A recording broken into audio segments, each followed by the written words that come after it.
My name is Samantha. I'm 27, and I thought I knew exactly what love felt like until I realized how wrong I could be.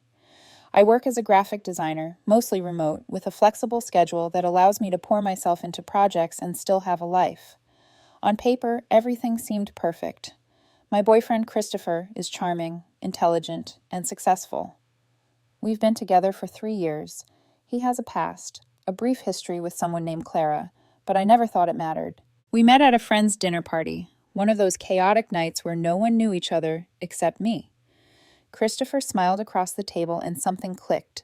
Within 6 months, we were moving in together, decorating an apartment that felt like a dream, arranging life in a rhythm I didn't want to break.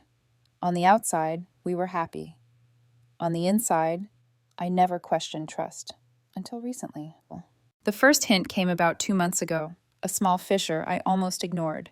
Christopher started leaving his phone face down, setting new passwords on devices he'd never locked before. Late nights at work became frequent, unmentioned events slipped into his calendar, and he grew distracted, distant, just enough to unsettle the air between us. I'm not naturally suspicious. I want to trust people, but intuition is a hard thing to ignore. One Thursday, we had dinner at our usual Italian spot on 5th Street. The smell of garlic and tomatoes usually made me feel at home, but that night it tasted like tension. Christopher kept glancing at his phone, typing rapidly, his jaw tight. "Everything okay?" I asked, voice careful. He looked up, slightly startled.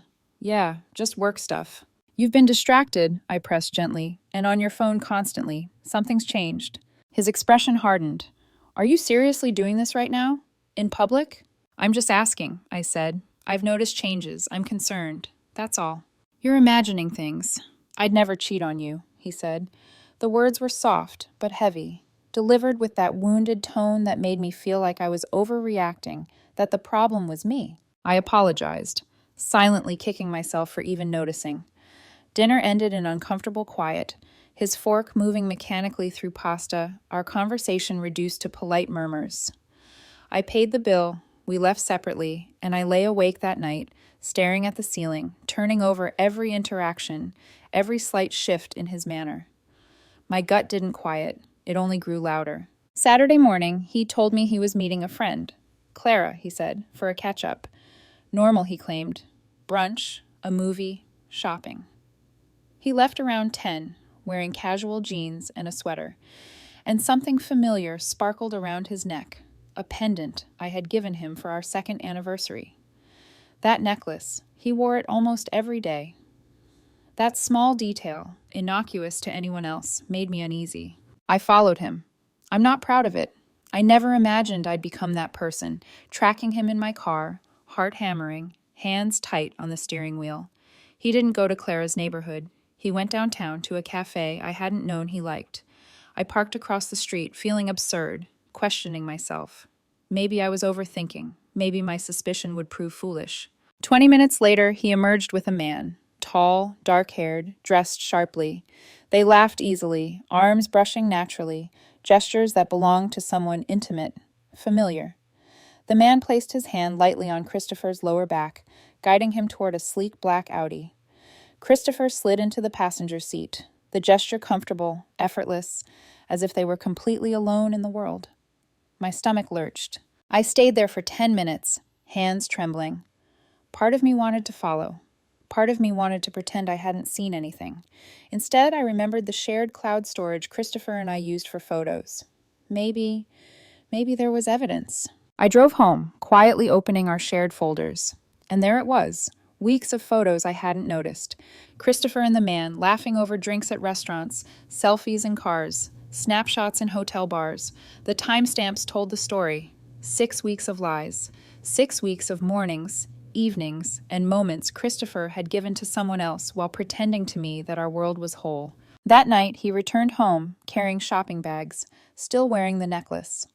I acted normal, working on a project as if nothing had shifted, as if my world hadn't cracked.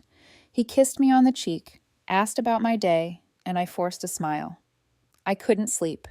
My mind was a loop of images, timestamps, and gestures. Monday morning, I called in sick, citing food poisoning. I had to see it again, to confirm what my instincts already knew. Downtown, the cafe, the Audi again. Christopher and the man disappeared into a hotel. I parked, waited, photographed them, time-stamped, geotagged. The evidence was irrefutable. I sent a single image to his phone, overlaid with text, the hotel, the time, and a simple, silent message. Then I waited. At noon, calls, messages, frantic apologies. I ignored them. Around 8 that evening, there was pounding at my door. Christopher's ex, Clara, in disarray, tear-streaked, still wearing the necklace. "How long have you known?" she asked, voice cracking. "Does it matter?" I said. The air was heavy, silent, charged with what we all knew. "You told me I was imagining things. You looked me in the eye at dinner and said you'd never cheat. Then you spent weeks lying to me. It's done. End of the week. Leave." She collapsed against the doorframe, sobbing. "Please, Samantha. I love him. I made a mistake. It didn't mean anything." "It was a choice," I said, "every time, and I won't let you erase that." For the first time, I felt a strange mix of heartbreak and clarity. The girl I had trusted, the man I had loved, the life we had carefully built. Everything was unraveling. But beneath the ache, a seed of strength stirred. My instincts had been right. I had seen the truth, and I would survive it. The week after that first horrifying confirmation, I felt like I was walking through fog. Every familiar space, every shared routine, carried a shadow of betrayal. Christopher moved around the apartment as if nothing had changed, laughing at jokes I once found endearing, the necklace still glinting against his chest. I couldn't look at it without my stomach twisting. I had to know the full truth, not because I wanted to ruin him, I didn't, but because I needed to confront reality before it buried me. I started quietly tracking his movements, piecing together the fragments of lies he'd woven. My heart hammered each time I saw him leave the apartment with a casual wave, pretending normalcy, while I slid into my car to follow him, staying a safe distance behind. The first stop was always the same cafe downtown, Meridian Brew, a place I had never even heard of. He parked, went inside, and waited. 10 minutes later, a sleek black Audi rolled up. Out stepped Clara. She was laughing, light-hearted, unaware, or pretending to be, that someone was watching. Her hair fell perfectly around her face, her hands animated as she gestured toward him. Christopher's expression softened in a way I'd never seen with me. Tender, intimate, unguarded. They disappeared into the cafe, emerging 20 minutes later, arms brushing, as if the world didn't exist beyond them. I followed them silently, my phone capturing photos, GPS logging the route, every detail a shard of proof that pierced my chest. They didn't go home. They went to a hotel nearby. Sitting in the car across the street, I reminded myself to breathe. I felt absurd, insane even, but the images were undeniable. The intimacy, the casual touches, the laughter, all of it belonged somewhere I was no longer welcome. Over the next few days, I built a quiet dossier. Photos of drinks in hotel lobbies, selfies in cars, timestamps on messages I shouldn't have been able to access but did through our shared cloud storage. Each image felt like a betrayal in miniature, a layer of their stolen time laid bare. And each one made the apartment, our routines, even the way he smiled at me, feel like a lie. I still remember Sunday evening vividly. He returned home carrying shopping bags, casually tossing them near the counter, and kissed me on the cheek. "Hey, how was your day?" he asked, oblivious to the storm inside me. "Good," I said, forcing a smile, swallowing bile. "How was Clara?" "Great," he said easily. "We found a few things on sale." I nodded. He went to shower, the pendant I had given him still glinting against his chest. I sat on the couch, staring at the screen, planning my next move. Monday morning, I called in sick to my main client project, citing a stomach bug. I had to see it again, to confirm the pattern before I confronted him. Downtown, Meridian Brew. The Audi arrived. Clara walked in. Christopher followed 10 minutes later. And then, like a slow-motion nightmare, I watched them head to the same hotel, laughing, touching, completely unaware of my gaze. I parked, heart pounding, and photographed the hotel signage, the license plate, the couple disappearing into the elevator. Time-stamped, geotagged, a record I could never deny. This was not imagination. This was proof. I sent one image to his phone. Overlay. Grand View Hotel. 11:47 a.m., Monday. Nice pendant, by the way. Did he know it meant something? Then I waited. Within minutes, his phone blew up. Calls, texts, frantic messages. Samantha, please, it's not what it looks like. Let me explain. Please answer me. I silenced my phone. I didn't move. Hours passed. Then pounding at the door, Clara, his ex, standing there, disheveled, eyes wide, still wearing the pendant. How long have you known? Long enough, I said. Does it matter? Her voice cracked, trembling. You don't understand. It just happened. I didn't mean... It was a choice, I said, cutting her off. Every time you decided to lie, every moment you spent pretending, it was a choice, not an accident. She fell against the doorframe, shaking. Please, Samantha, I love him. I made a mistake. I didn't flinch. A mistake is forgetting your wallet. A mistake is missing a train. You spent weeks hiding what you wanted, and that's not a mistake. That's betrayal. End of the week. Leave. She stared at me, mouth opening and closing like a fish out of water, her voice barely above a whisper. But can't we fix this? No. My words were cold, measured. You can't fix trust once it's shattered like this. You can't undo months of lies with an apology. She collapsed onto the floor, sobbing.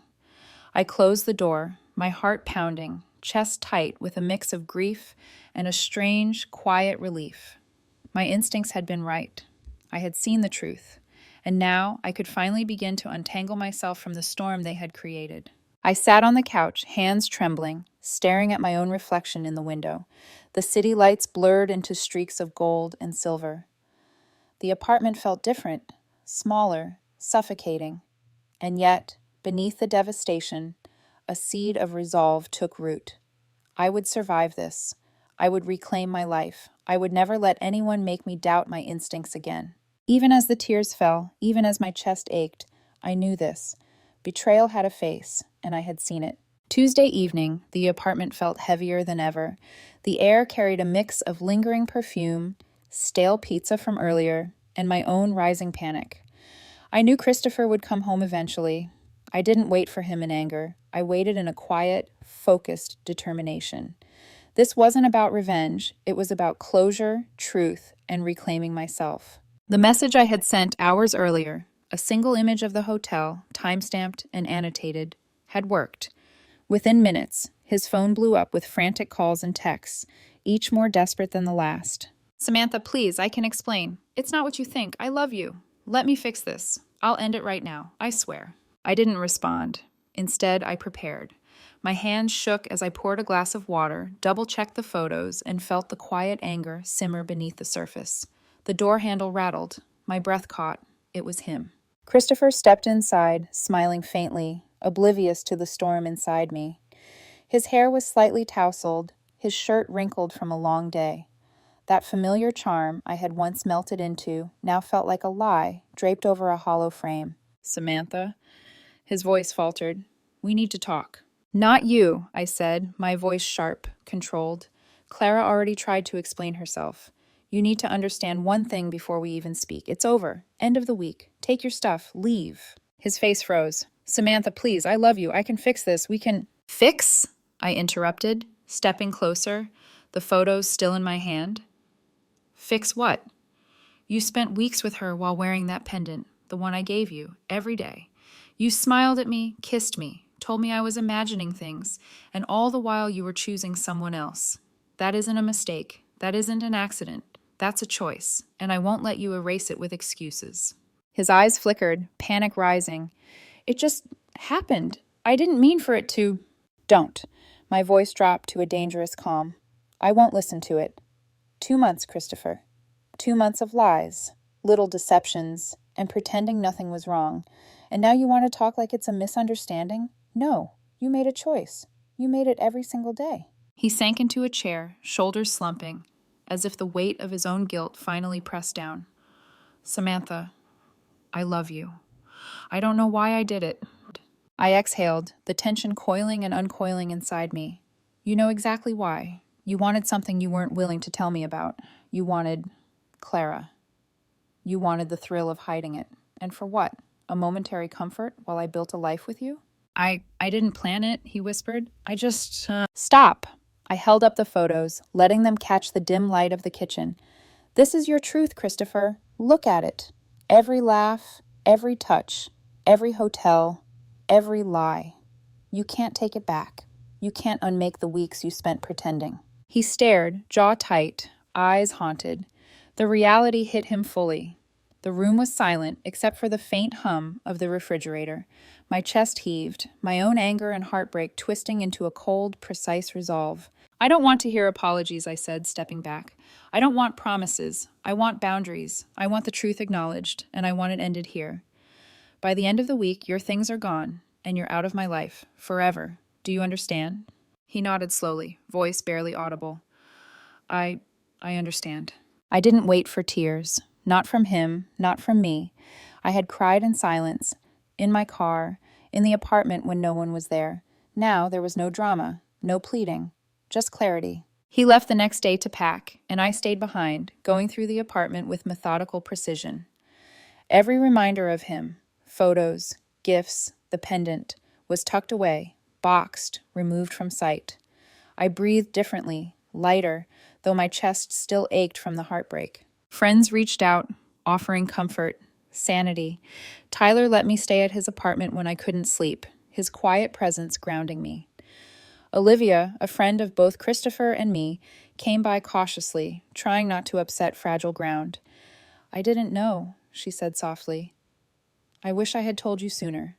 You're not the problem, I told her. This wasn't your responsibility. This was his choice. Even as the days passed, the apartment emptied, and Christopher disappeared from my life, the seed of healing began to take root. The betrayal was fresh, but I could breathe without the weight of someone else's lies pressing down. At night, I replayed every moment, his smiles, his gestures, the way he held me close before pretending it was normal.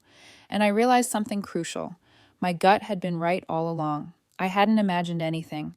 My intuition, the quiet voice I had doubted, had been guiding me toward truth and survival. By the time Friday rolled around, Christopher had taken his things. The apartment felt different, quieter, a strange mix of relief and emptiness. I sat on the couch, looking around, seeing a space that was mine again. Not his, mine. And even as tears threatened, I smiled faintly, because for the first time in months, I felt a flicker of control, of clarity, of my own strength. The days after Christopher left were strangely quiet. The apartment felt different, almost alien, yet lighter, freer. I moved slowly through the rooms, touching the edges of the life I had once shared with him and now had reclaimed. Every photograph, every trinket, every reminder of him, gone, boxed, or stored, far from sight. The pendant that had haunted me for weeks was no longer around his neck, no longer glinting in the morning light. I let out a long breath I hadn't realized I'd been holding. Messages and calls came, relentless at first. Apologies from Christopher, desperate explanations, frantic pleas to fix this. Letters slipped under my door. I didn't read them beyond the first paragraph. I didn't need to. Closure wasn't something someone else could give me. It was something I had to take for myself. Friends became my anchor. Tyler let me crash at his apartment whenever I felt the walls closing in, providing quiet company without questions or judgment. Olivia came by once, hesitating, offering a soft apology for knowing but not telling me sooner. I thanked her and made it clear. Our friendship had changed. She understood. Even in the rubble of betrayal, the small constellations of loyalty and love reminded me I wasn't alone. I reflected on Christopher constantly, not with anger alone, though that flared often, but with careful analysis, trying to understand how someone could compartmentalize life so completely. The pendant had symbolized more than love. It had been a test I hadn't known I was giving. And he had failed, repeatedly. Slowly, I allowed myself to imagine a life beyond betrayal, a life where the choice wasn't about what someone else had done, but what I would do next. I started going out again, tentatively meeting people, reclaiming parts of my personality that had been muted under weeks of stress and suspicion. Then, one evening, I met Harper, a high school teacher, vibrant, funny, honest. There was no rush, no expectation, just presence, a slow, careful exploration of trust that felt natural, grounding. Every late text that didn't get answered no longer triggered anxiety. Every moment of silence was just life, not a potential lie. I felt the edges of my old self returning, sharper, wiser, stronger. Sometimes the pendant would flash in my memory. Christopher's hand brushing against Clara, the laughter, the hotels. It was a sharp pang, a reminder of the depth of betrayal. But alongside it, I also remembered the look on Clara's face the first time she realized I knew, the panic, the fear that no explanation could undo. That memory carried a strange satisfaction, justice not served by revenge, but by truth. I realized something important. Some things can't be fixed. Some betrayals cut too deep. Some lies are too large. You can forgive, you can move forward, but you can never forget entirely. And that's not weakness. It's the blueprint for survival. My gut had known before I wanted to admit it. And that intuition had saved me from a far deeper pain, one that might have come after engagement, marriage, or children. Life gradually shifted into a new rhythm. Work became a refuge, creativity flowing again without the shadow of deception. I bought a new apartment, 1 bedroom, brighter, no traces of the past lingering in corners. I started dating lightly, slowly, allowing trust to rebuild in its own time. Harper was a presence without pressure, a reminder that love could exist without lies. I thought often about closure. I didn't need Christopher to explain, apologize, or grovel. I didn't need Clara's confessions. Their stories had ended. My story was mine to write. I held on to that truth fiercely, letting it guide me through moments of doubt or lingering sadness. 3 months had passed since the betrayal first revealed itself. Each day brought clarity, confidence, and strength. Sometimes I still remembered the glint of the pendant, the tiny details that had shattered the illusion of trust. But now they were not chains, they were markers of survival. I understood now that trust mattered more than love alone.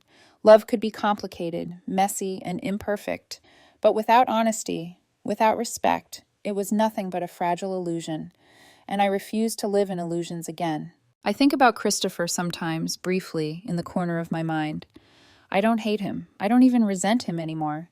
I feel pity, a deep recognition that he had chosen a path that led to isolation, that he had sacrificed the love we shared for moments of selfish indulgence. But I don't dwell. My life continues without him, brighter and steadier than it had been in months. Harper is now part of that life, slowly, cautiously, but genuinely. And while trust takes time to rebuild, the lesson is clear. Intuition, self-respect, and boundaries are shields stronger than denial or forgiveness of repeated betrayals. I learned that the hard way, but I learned it. The pendant, once a symbol of love, now reminds me of vigilance. The face of betrayal etched in memory is not pain, it is a reminder of my strength, of the clarity and courage it took to walk away. And in that, I find a quiet satisfaction, a new freedom I wouldn't trade for anything. I survived. I reclaimed my life. And I learned that sometimes the hardest choices, the ones that hurt the most, are the ones that save you.